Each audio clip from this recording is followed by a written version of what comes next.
সামনেই রথযাত্রা, কিন্তু এই রথযাত্রা কি বা কেনই পালন করা হয় তা কি আপনারা জানেন? আমি এই ভিডিওর মাধ্যমে এই রথযাত্রা সম্পর্কে সমস্ত বিষয়বস্তু জানাতে চলেছি, তাই এই ভিডিওটা সম্পূর্ণ দেখবেন। তো চলুন শুরু করা যাক। রথযাত্রা হলো একটি হিন্দু উৎসব যা ভগবান জগন্নাথ, বলভদ্র এবং সুভদ্রের উদ্দেশ্যে পালিত হয়। এই উৎসবে দেবতাদের মূর্তিগুলিকে বিশাল রথে করে মন্দির থেকে মাসির বাড়ি বা গন্ডিচা মন্দির পর্যন্ত নিয়ে যাওয়া হয়। এই যাত্রা ভক্তদের জন্য দেবতার দর্শন লাভের সুযোগ নিয়ে আসে এবং এটি এক ধরনের আধ্যাত্মিক ভ্রমণ হিসেবে বিবেচিত হয়। রথযাত্রা কেন পালন করা হয় তার বিষয়বস্তু। 1. ঐতিহাসিক ও পৌরাণিক প্রেক্ষাপট।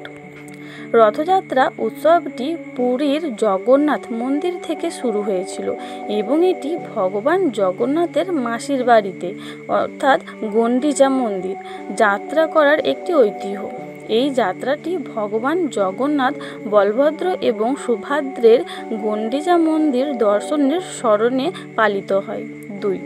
দেবতার দর্শন। রথযাত্রা মূল উদ্দেশ্য হল ভক্তদের জন্য দেবতার দর্শন লাভ করা।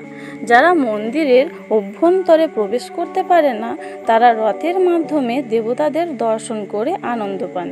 এই উৎসবটি বর্ণ বা সম্প্রদায়ের বিভেদ ভুলে সকলের জন্য দেবতার আশীর্বাদ লাভের সুযোগ করে দেয়।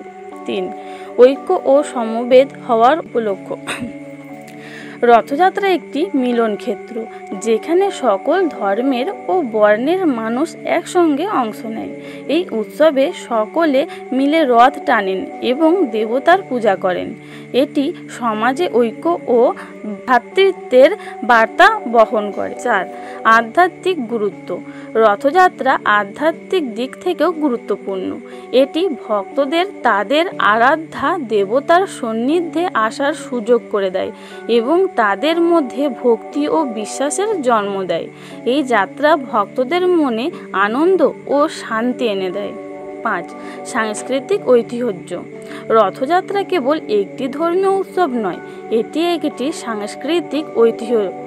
এই উৎসবের মাধ্যমে প্রাচীনকালের রীতিনীতি ও ঐতিহ্যগুলি প্রজন্মের পর প্রজন্ম ধরে চলে আসছে। সংক্ষেপে বলা যায়, রথযাত্রা হলো একটি উৎসব যা ভগবান জগন্নাথের প্রতি শ্রদ্ধা নিবেদন করে এবং ভক্তদের আধ্যাত্মিক আনন্দ ও ঐতিহ্যের পথে চালিত করে। এটি পশ্চিমবঙ্গের শ্রীরামপুরের মাহেশে অনুষ্ঠিত একটি মাসব্যাপী উৎসব এবং সেই সময়ে এটি বিশাল মেলা অনুষ্ঠিত হয়।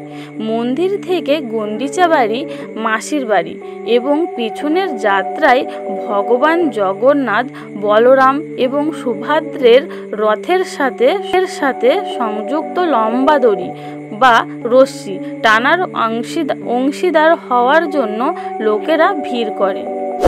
তো আশা করি ভিডিওটা ভালো লেগেছে, তাই এরকমই সুন্দর সুন্দর ভিডিও পেতে চাইলে চ্যানেলটিকে সাবস্ক্রাইব করে রাখবেন। পরিবারের সাথে ভালো থাকবেন এবং রথযাত্রা দেখতে যাবেন।